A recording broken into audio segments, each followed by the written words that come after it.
All right. Welcome, everyone. As people start to trickle in, I want to go ahead and get started because we have an incredible virtual gathering today. And so I want to start by saying thank you to everyone for joining us from across the country and the world. I'm Alexander McCobin, the CEO here at Conscious Capitalism, Inc., and just so appreciate you taking the time to learn and grow in community with us today. Today, we're joined by Catherine Allen and Ed Offterdinger to explore their new book, Conscious, Capable, and Ready to Contribute. Now, as many of you know, conscious capitalism is a philosophy that emphasizes the human nature of capitalism and business. It's a movement of business leaders around the world working to change and improve the practice and perception of capitalism to elevate humanity. And Conscious Capitalism Inc. is a nonprofit organization dedicated to catalyzing that movement. Every week, we offer virtual gatherings as a way for the community to see how this philosophy takes shape in the leadership journeys and business practices of those in our network. And today's gathering is going to run for about 60 minutes. Catherine and Ned will be in conversation for the first 45, and then we're going to transition to audience questions during the last 10 to 15 minutes. So if at any point you have something you want to ask Catherine or Ed, please type your question into the Q&A box at the bottom of your screen. And if you have any technical questions or issues, please email us at info@consciouscapitalism.org. Now, it's my pleasure to introduce today's speakers. Ed is co-founder and chairman of AO People Partners, a leadership development and people strategies firm. He is the strategic advisor and leadership coach with more than 30 years of leadership and client experience as managing partner and CEO of large advisory companies. Prior to co-founding AO, Ed was the executive managing partner of the national advisory firm Baker Tilly. Ed helps CEOs and other leaders improve their performance and do what's best for their team, their business, and society. And as co-founder and chair of the Washington, D.C. chapter of Conscious Capitalism, Ed has been helping to spread the message about the power of business to do good for years. Catherine is also co-founder and the CEO of AO People Partners. She is passionately dedicated to helping leaders and organizations lean into the power of developing people to drive business success and meaningful social contribution. She brings over 25 years of experience working as an organizational and people skills development practitioner and executive coach across multiple industries. Catherine's coaching practice focuses on helping executive leaders and teams own, model, and drive business and people development in their companies. And as AO's CEO, her focus is on guiding her team to build the full suite of capabilities to help leaders reimagine and create the culture that makes investing in conscious people development more integrated and holistic. We are so proud to welcome Ed and Catherine as Conscious Capitalism Press authors with their new book, Conscious, Capable, and Ready to Contribute, a fable on how employee development can become the highest form of social contribution. And I'm just so looking forward to this conversation myself today. And Catherine, I know how long you've been working on this, and it's just so exciting to see the book come to life and finally be published. Thank you for bringing this to the world, and thank you for kicking it off and sharing it with us today. Thank you, Alexander. And Catherine, I want to thank each of you for taking time out of your busy day to join us. You know, we are really excited to talk about conscious, capable, and ready to contribute. And as Alexander said, we're really thrilled to become part of the Conscious Capitalism Press author community. Special thanks to Corey Blake and his phenomenal team at Roundtable Companies for making this a reality. So now, Catherine, you want to kick off the conversation? I sure do, Ed. I just want to thank you all for taking your time out of your day to join us, and want to just begin by saying that the core question that we ask in our book is, what if companies made developing their employees core to their mission? We want to talk about why this is so relevant today and why it's vitally important for our future, and what's possible for business, for people, and for society. But before we jump into this question, we thought that you might like to learn a little bit about what brings us, Ed and I, to this question, and how we come to it through our careers. So Ed, why don't you start? Sure. So as we say, sort of what's the journey that led to this question? Well, the journey started, like many things for me, with having a few great mentors early in my career. Really women and men who showed me how to lead and cared enough to point out things I needed to work on. And if they didn't know how to help me, they found somebody that did know how to help me. And some years later, the founder of the firm where I worked, where I later became CEO, brought in 2 professional development specialists to really work with the partners and employees on professional development and getting better at what we did. One of those 2, Dave McGuire, became my coach and truly stayed with me for 20 years. I like to say, other than my wife, Donna, who I've been married to for 40, Dave was the one constant in my life all along. And he helped me grow, learn, change. I'm sad to say that he passed away in 2015, but not a day goes by, and Catherine can vouch for this because I'm always talking about him, not a day goes by that I don't think about some of the things Dave taught me and the lessons and just really all the experiences with him. But one of the things that all these experiences taught me is that development works. The firms who invest more in learning and development, training, coaches, and so forth, they're just more successful. I saw it in my clients and I saw it in the firms where I worked. People love working at those types of companies, and client satisfaction is off the charts, and they were financially successful. We became so convinced in this that we rewrote our mission statement. So I'm just going to read it to you. This goes back a number of years. We wanted to become the leading and accounting consulting firm in Washington, recognized for delivering excellence and developing leaders. Some people, including a few of my partners, thought we were nuts. Sure, development, yeah, that's a really great thing, but to put it in the published mission statement, well, you know what? It worked. So fast forward a few years, and now I'm a certified leadership coach, starting a leadership development business with Catherine, and well, I guess I'll let Catherine tell her story. All right. So I come at this question from a 25-year career as Alexander said, an organizational and people development practitioner. So people like me are trained and specialized in what you'd say is the human communications and relational aspect of organizational life. Over the years, that's taken the form of facilitating many group strategic conversations and difficult problem-solving conversations. It's taken the form of conducting organizational assessments, mediating employee disputes, leading team building exercises, and leading leadership training and leadership coaching, of course. So throughout my career as an employee, as a team leader, as a manager, as a senior leader, and as a consultant, I've witnessed the positive and the negative impacts of people skills on employee morale, well-being, and performance. And like I'm sure all of you, I've also experienced and witnessed how workplace culture can bring out our best human qualities and reinforce our worst tendencies. I've also seen the real impacts of effective leadership and ineffective leadership. And lastly, I've listened to my share of emerging leaders who have come out of wonderful leadership development programs, inspired and motivated from what they describe as a transformational growth experience, only to become discouraged or even cynical when they don't see what they learned about leadership actually modeled by their own leaders or the leadership culture in their organization.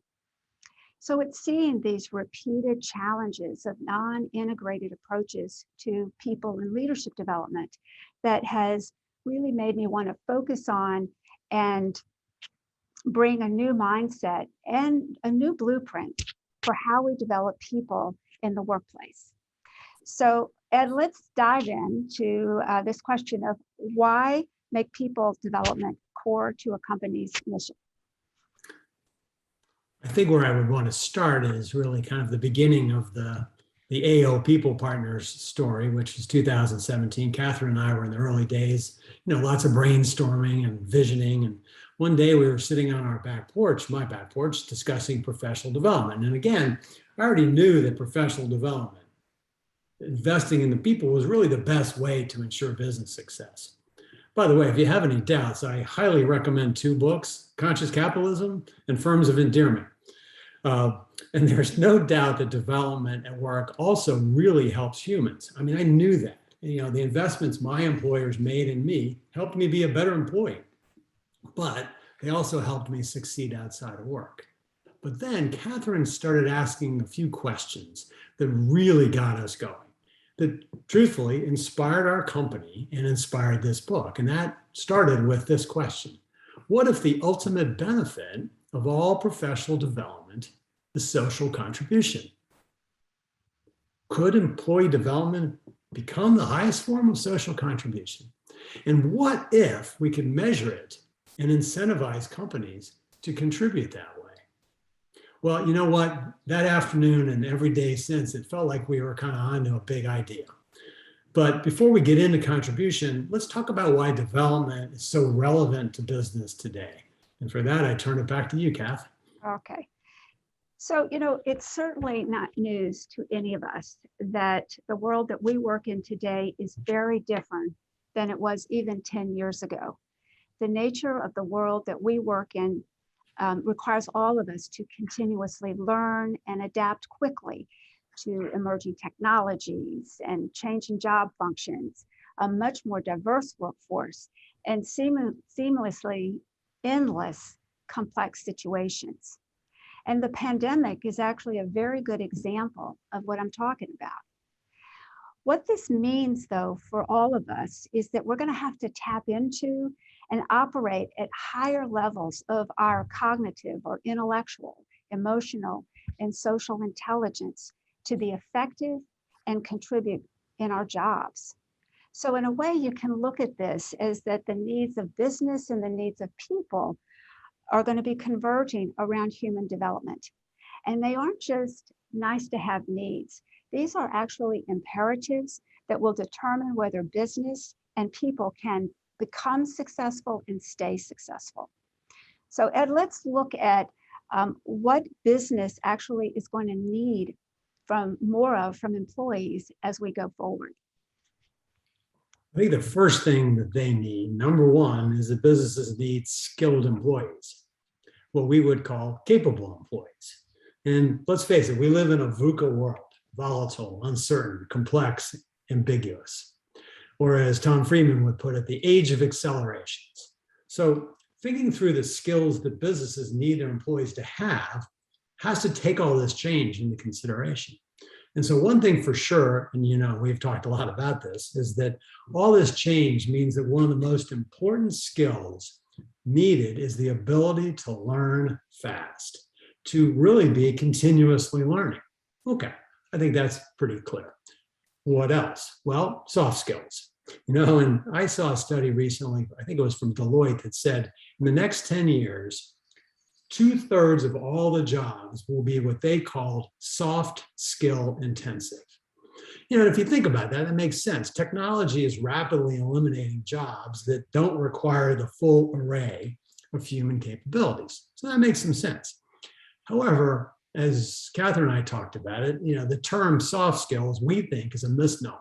You know, there's really nothing soft or easy about learning these skills. And, you know, the other thing is that term, it kind of implies soft skills, that somehow they're less important than hard skills, whatever hard skills are.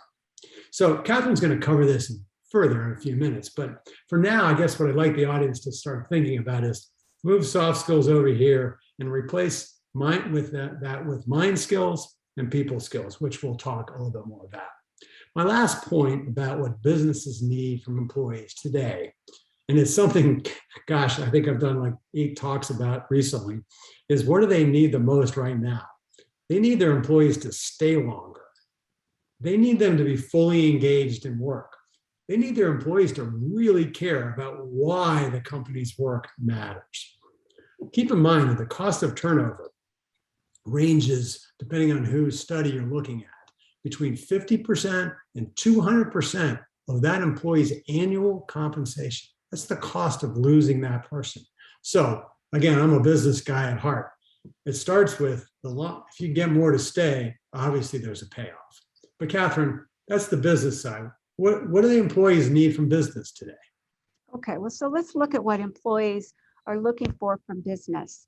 If you just put aside compensation and benefits, which of course are very important for employees, there are two things, areas that employees are really needing and looking for from their employers. The first is quality learning and development opportunities. Employees today are keenly aware that they have to own their development, personal and professional. But they're also, going to be choosing who to work for and how long to stay based on the quality of the learning and career development opportunities they can experience at a company. The second thing that employees look for is really for all of us, regardless of our generation. We want to work in organizational cultures where we feel accepted and included and can bring our authentic self to work. We want to feel safe to challenge ourselves and be challenged by others to learn and grow. And we just want to feel that we work in an organization where we have a clear sense of purpose and that what we do actually makes a meaningful contribution. But, if we do look at a difference in the generations, the generation that's coming into the workforce, that will be the predominant workforce in less than a decade, they demand this kind of working culture, and they're not afraid to say so. But what we all have to appreciate is that we are all going to have to bring these higher degrees of skills and abilities to create that kind of culture, because it just doesn't happen by itself. Everyone has to bring their best abilities to really contribute to that kind of culture that we all want to be a part of. So there are three big implications that for business from these converging imperatives that we want to share. The first is that we are going to have to embrace an expanded view of the purpose of a modern business. If we all agree that developing people capabilities will be a lifelong requirement of working adults and the organizations that employ them, then perhaps it's time to expand the purpose of modern organizations from a singular focus on delivering value to people through products and services, to also include contributing to the development and potential of working adults. So if that implication is true, then the second implication is that organizations are going to have to get better at developing capabilities, skills and capabilities. We are not going to be able to hire our way to a fully skilled workforce. We are going to have to really develop employees as a part of their daily environment. And we're going to have to start earlier developing the foundational people and leadership skills that every employee is actually going to need. So if that second implication is true, the third implication is that organizations are going to have to be designed to actually support a more holistic and integrated approach to people development. People skills, mind skills, soft skills, these are the abilities that actually we develop in the course of doing our daily work. And so we're going to have a much more integrated way for all employees to be mindful and conscientious about how they are developing these skills and utilizing them. But those are the imperatives, and they feel a bit heavy, I think. But there is really this opportunity that Ed alluded to at the beginning that we don't talk much about. And that's what I'd like, Ed, you to really share a bit more about this idea of what if we looked at people development as a form of social contribution. Thanks, Catherine. That's certainly when we got fired up sitting on the back porch when we started thinking about that. And so people development at work as a form of social contribution. All right, we believe that's a powerful vision are conscious leaders, conscious businesses, and conscious capitalism in totality.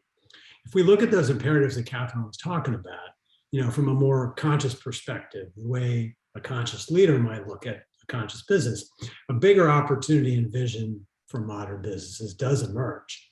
An opportunity to really contribute more conscious, mature, and capable adults who are able to really do stuff out there making this world better. Okay, a logical question then is how? How will they contribute to our world, their world? Well, a few thoughts, very high level to start. You could say that companies who invest in developing their people, they contribute to society because one, they grow faster than the competition, and that means they create more jobs, which we know elevates humanity. Two, these kind of companies, they foster what we would call a spirit of stewardship, which, honestly, we know employees don't always stay forever. So if they leave with that spirit of stewardship, they go out into the world and they create and they generate and they contribute. The third way to think about it is that employees who learn those skills, the truth is it makes them better at work and it makes them better at home.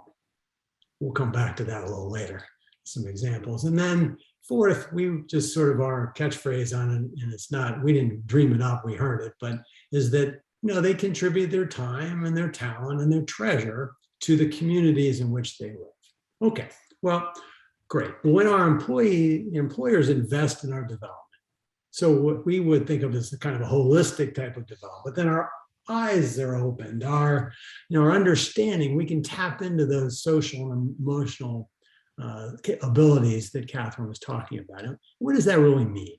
We'll give you a couple of examples. So they communicate more effectively.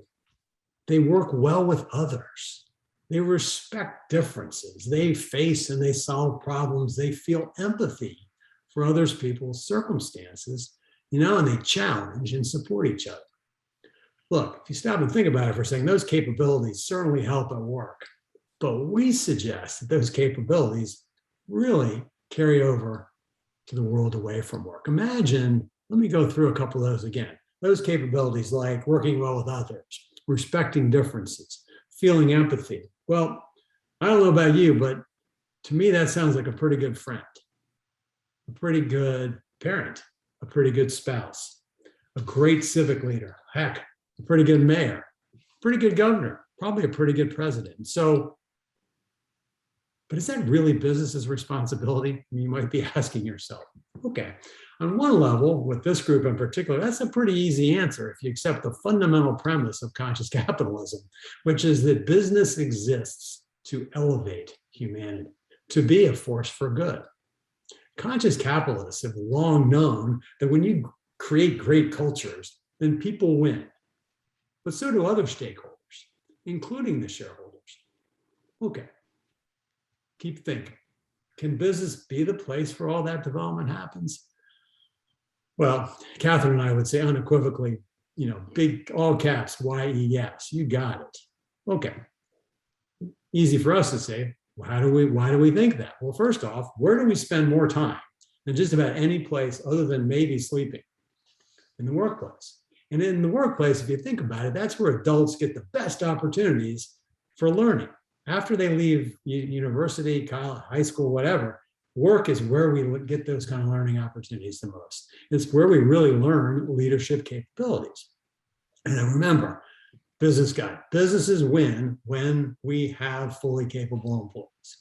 A few more thoughts, and then I'll turn it back to Kathy. All right.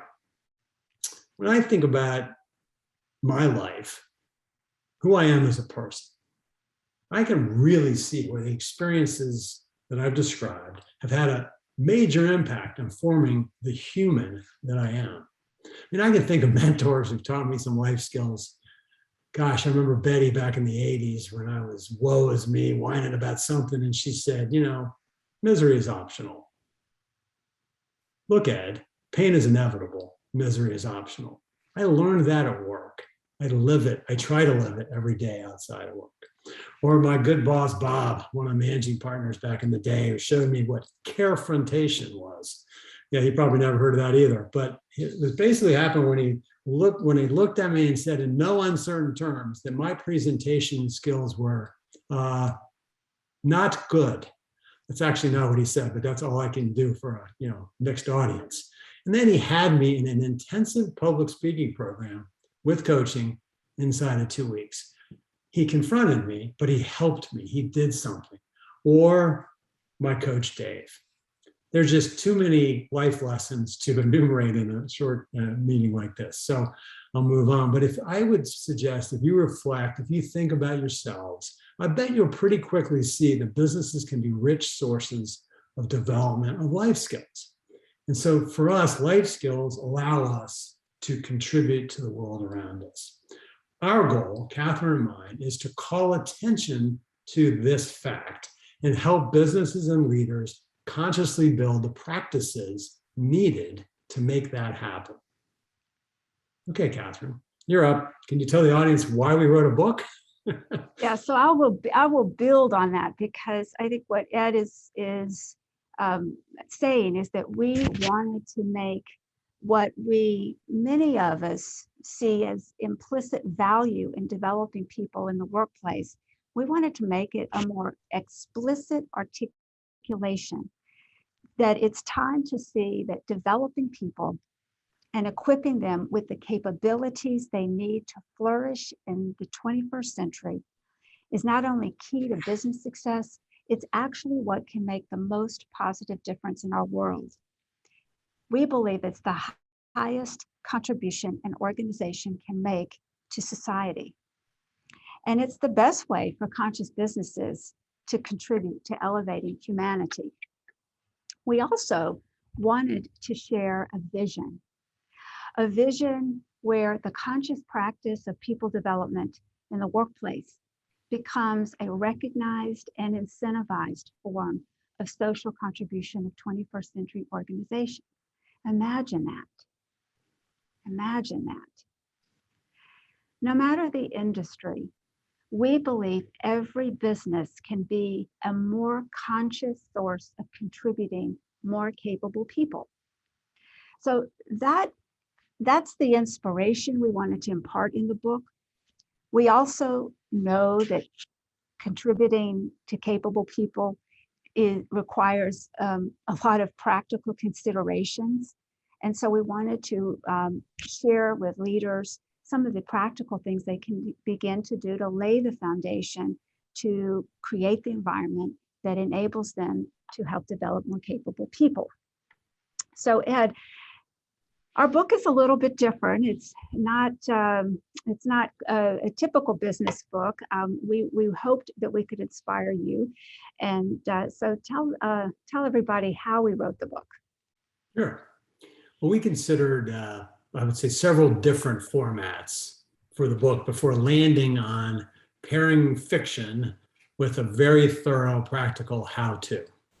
Look, we are huge fans of business books, many of which convey business lessons through well-researched examples, and they're great. In fact, anybody that's one of my coaching clients that's on here knows I'm frequently rolling back and forth here at my desk, grabbing books, and we love them. In fact, we make reference to many of those great authors in our story.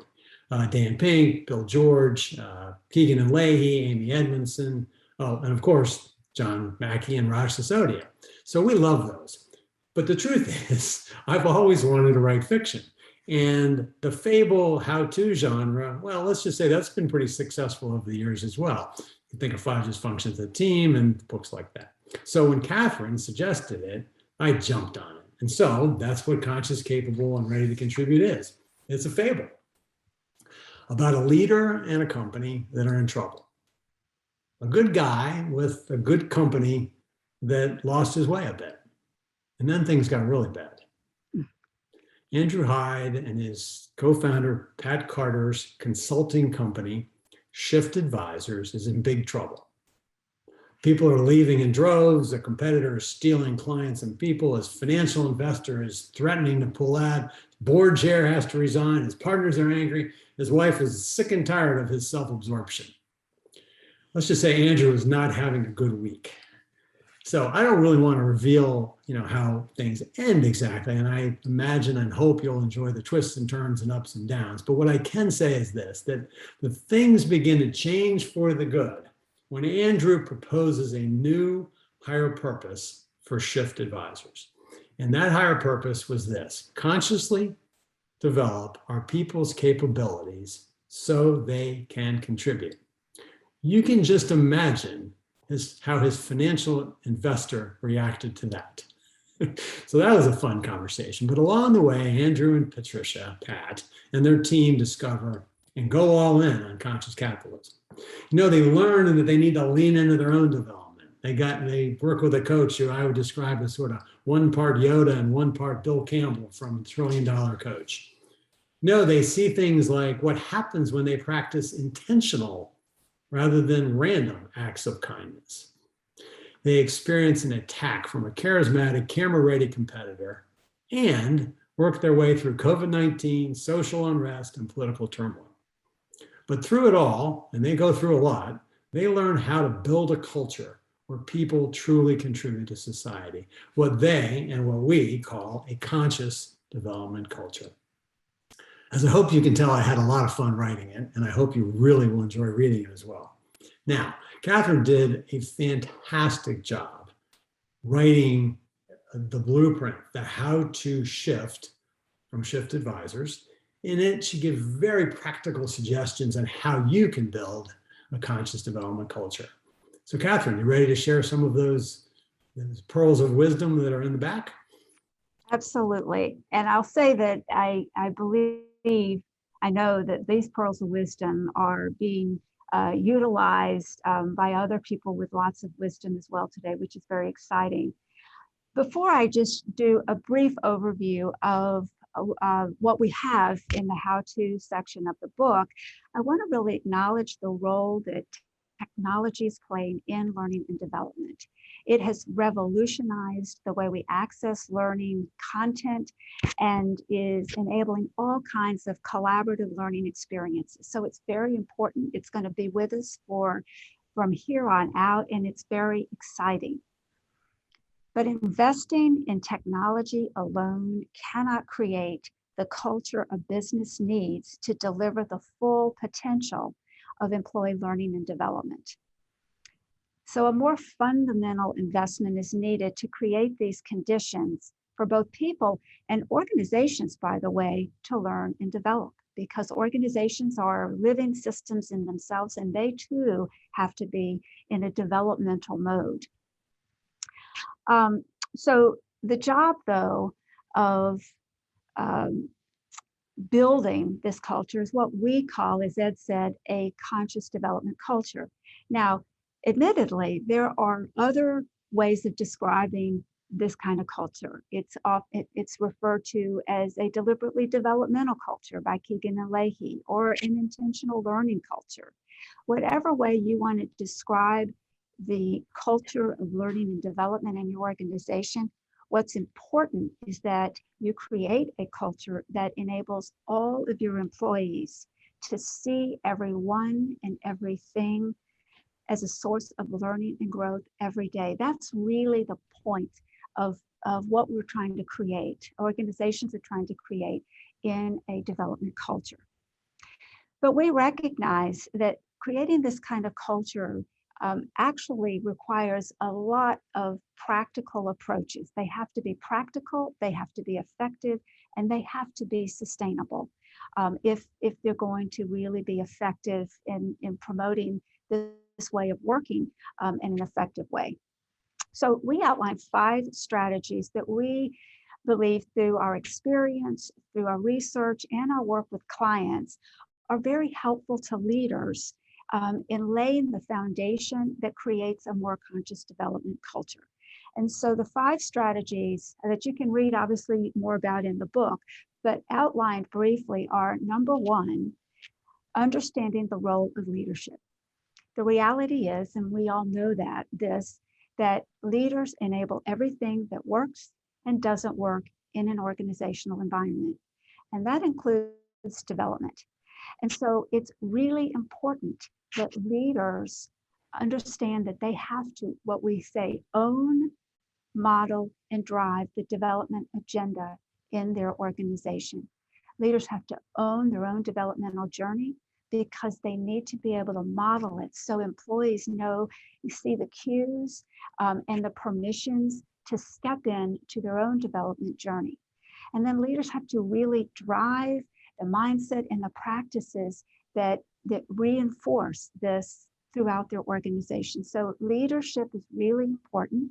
And we provide in the book some questions that really will help leaders, whether it's individually or as part of a team, really explore what their role is in driving the development culture successfully.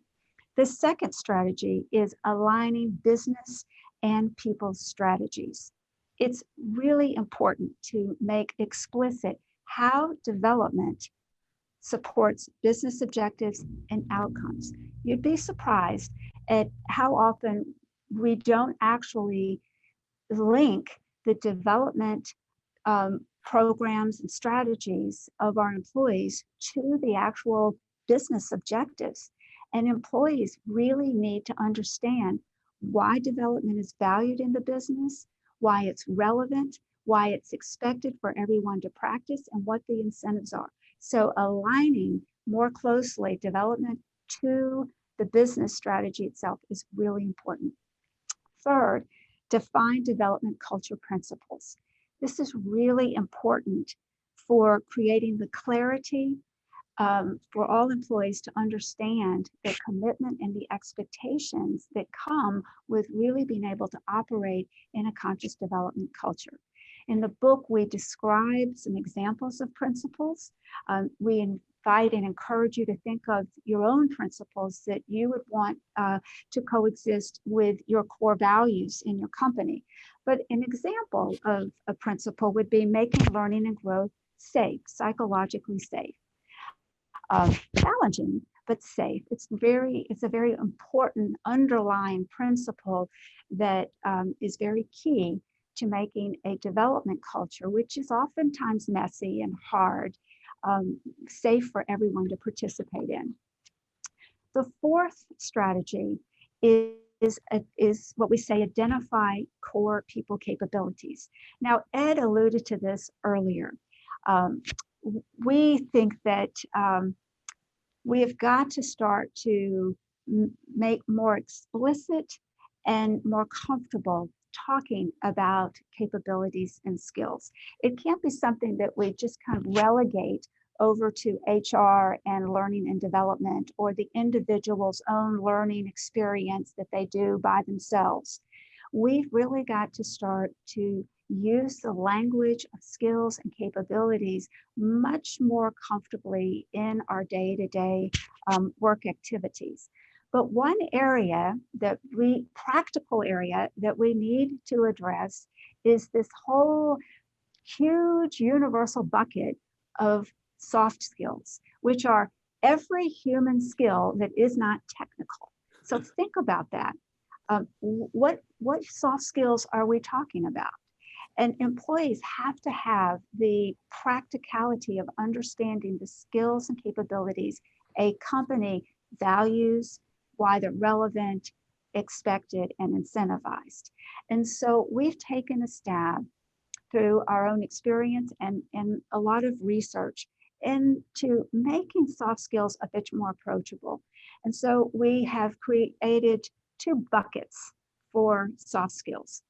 The first is mind skills. These are the cognitive brain-based functions that are associated with the way we learn, the way we solve problems, the way we organize, the way we make decisions. There are 7 of them, and we define them in the book. Then there's people skills. These are the behavioral and interpersonal skills and abilities that we need to know ourselves well, to be able to communicate and relate well with others in the way we work every day. So we put in the chat box a PDF of these skills that we believe are foundational, because we believe that we've got to create some more foundational smaller grouping of skills and capabilities that every employee needs to know about, needs to be learning about, and in the practice over the course of their careers, developing.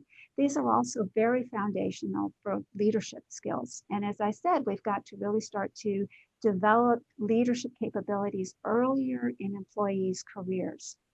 So we believe that this is a first step that helps to make them, this idea of soft skills, a bit more comprehensible for both employers and employees. So the fifth strategy is really about embedding messages and the mindset and the practices of people development in the employee experience. And a roadmap that every business has available to them today that they use every day is the employee life cycle. And so what we have imagined is that, and it's up on the screen for you, wanted to show you, we wanted to create an image, a roadmap that would help employers, and employees understand the way they can embed these messages, mindsets, and practices and reinforce them in the employee's experience, every employee's experience. So you can see here that it's development centric. We have, the individual at the center of the life cycle. Its purpose is to reinforce the development culture. In our book, we go through and define messages, mindsets, practices that you can utilize and reinforce and leverage in every aspect of an employee and every element of an employee's experience. All of these support an employee's experience in your organization, of course. So we go into some detail with some ideas. Some of them you will be doing yourself, which is great, and others may be things that you can begin to implement. What I want to just draw your attention to are ways that we have reimagined the life cycle a bit as it's leveraged for development. As you see at the top, we've included strategy at the top. A development culture is fundamentally a strategic business decision that leaders have to really be involved in the strategy of.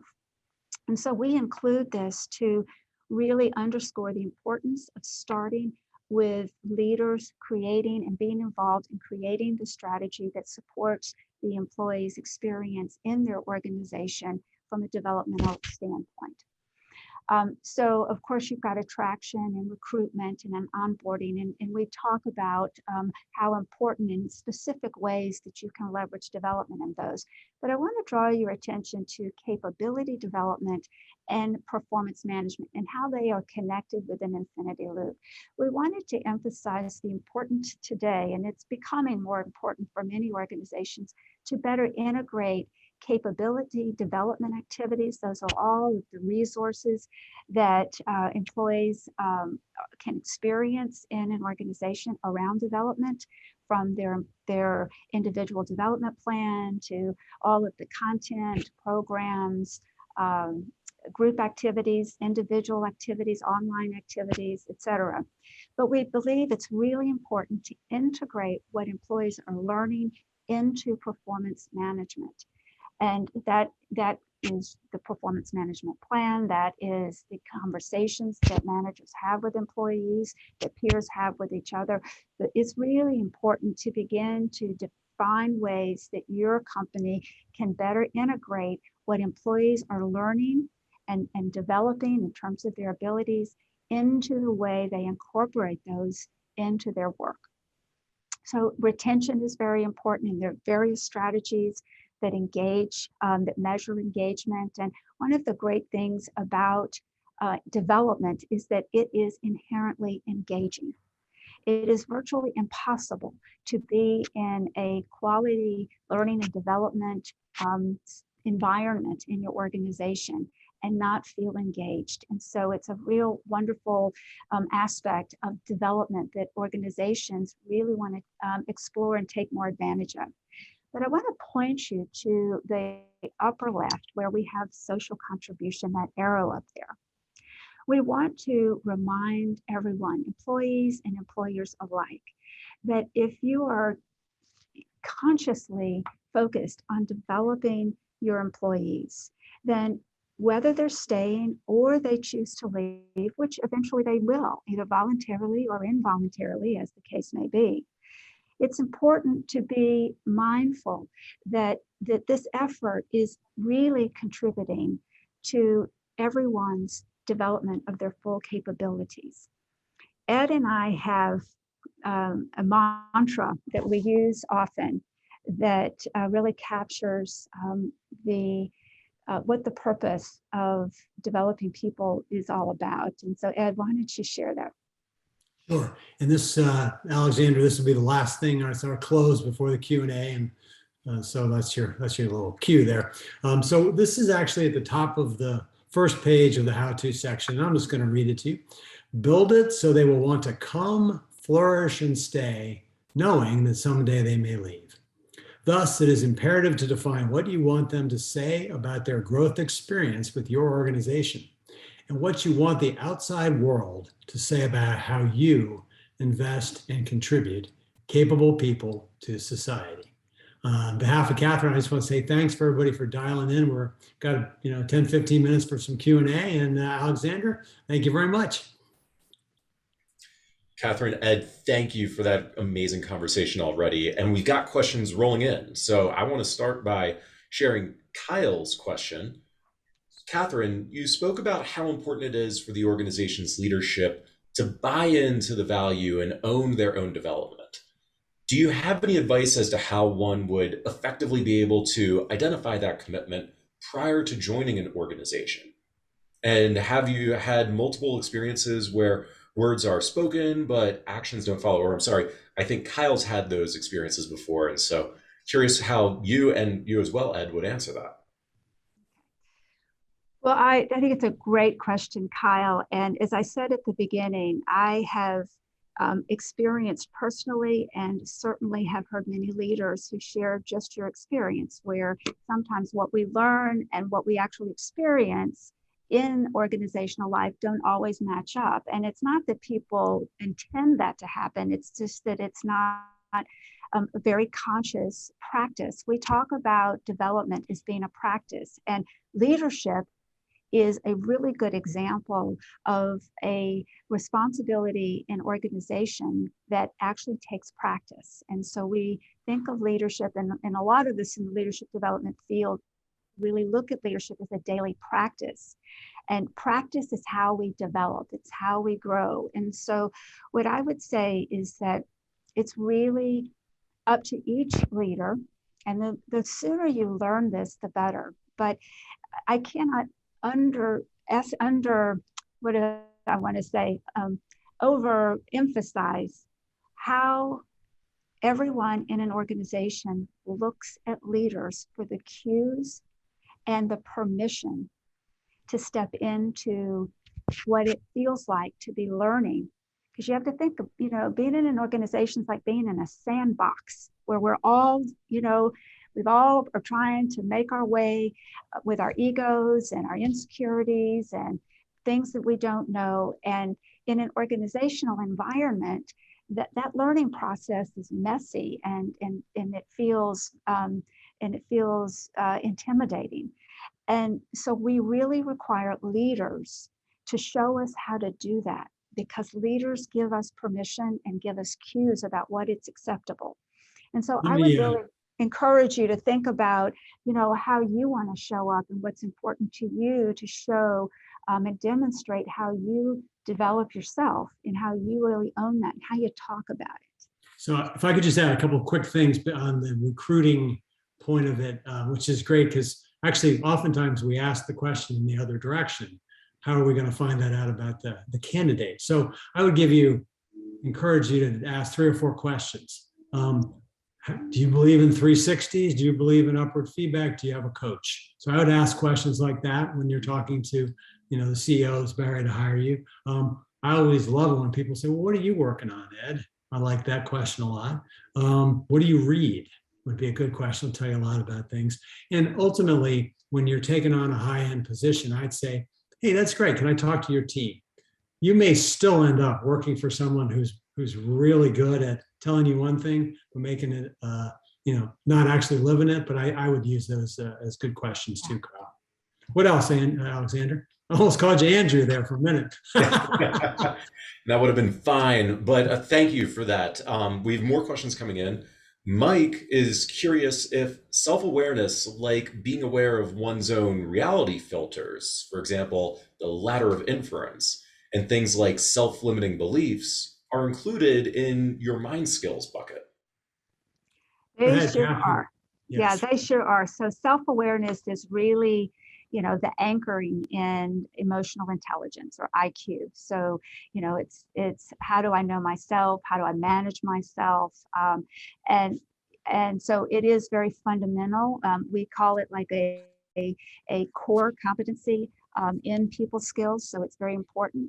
And, it's really, if you think about it, we don't always talk about these terms in the course of our workday.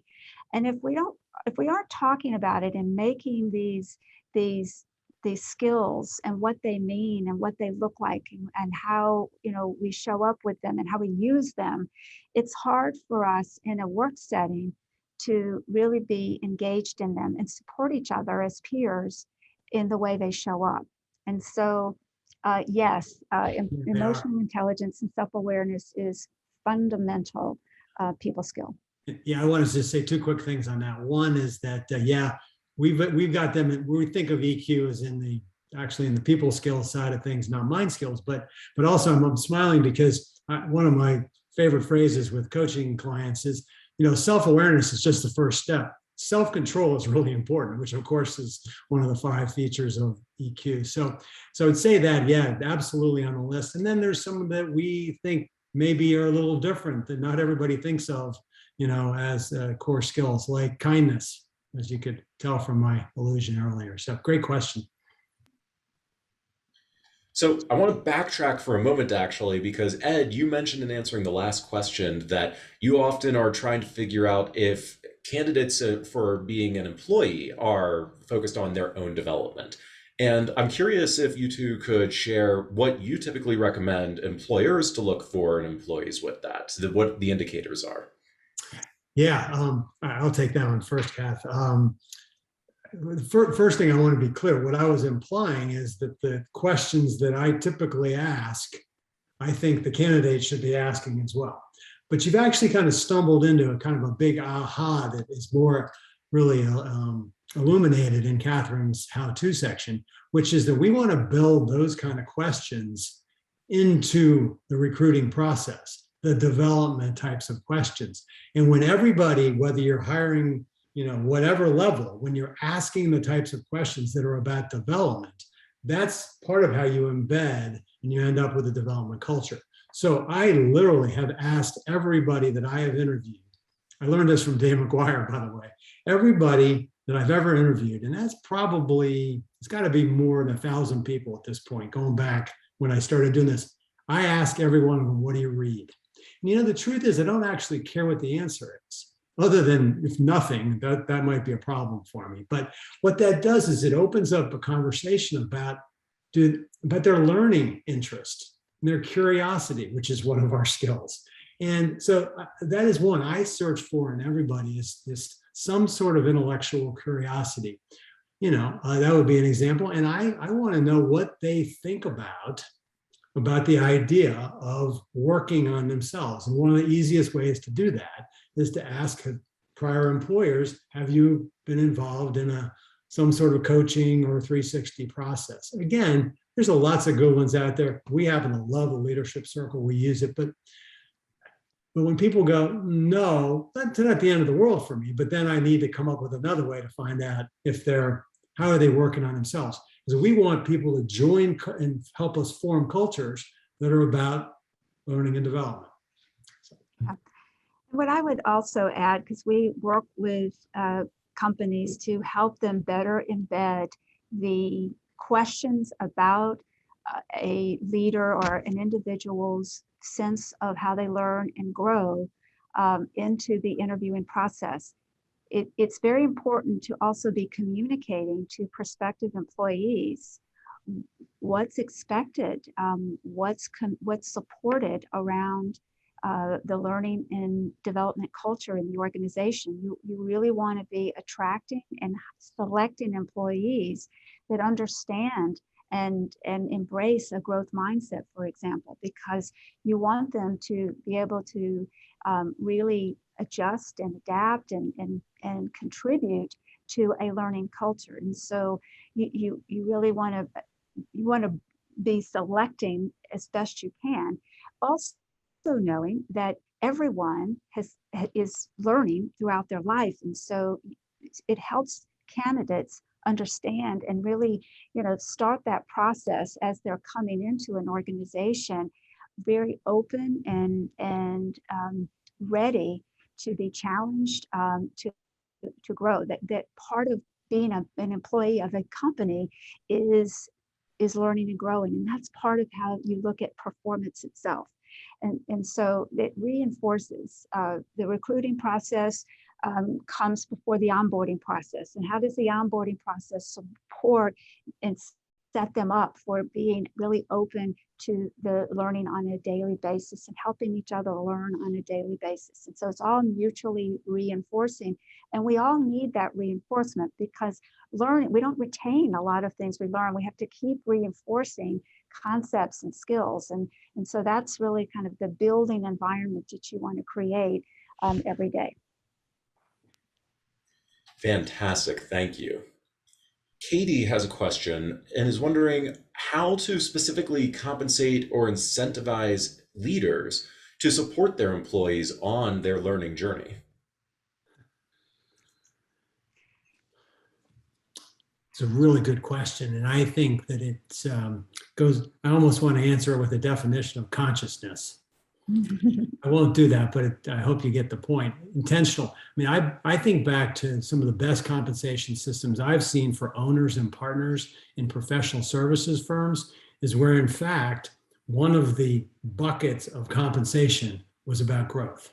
It was literally, we wanted to be a place that was what we call the partner-making partner organization. Another Dave McGuire special, by the way, where people are rewarded for that process. That's not the only reason you do it. But I think if some people they just do it because it's the right thing to do. Other people need incentives. So I think that these systems can be built, and it's not terribly complicated. It does take courage. It takes a leader who's willing to say, hey, this is important, and we're going to reward it. But I applaud the question, because I think that more and more companies can do it and should do it. I would just quickly add, because I know we're running out of time. It's a wonderful question, and it's a very central question for leaders.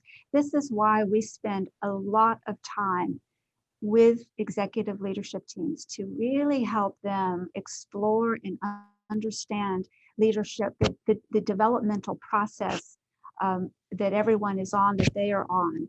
Because when you are a part of an organization and you have together really been able to explore these questions around the importance of development, that it helps to create buy-in. So that's one form of incentivizing, being a part of leading. The other thing that leaders discover, and we've watched them discover this, they often at the senior levels do not spend time developing people or in developmental conversations because they're busy, working on the business, right? But when they slow down to have these conversations, mentoring conversations, intentional development conversations, their first reaction is, oh my God, this takes a lot of time.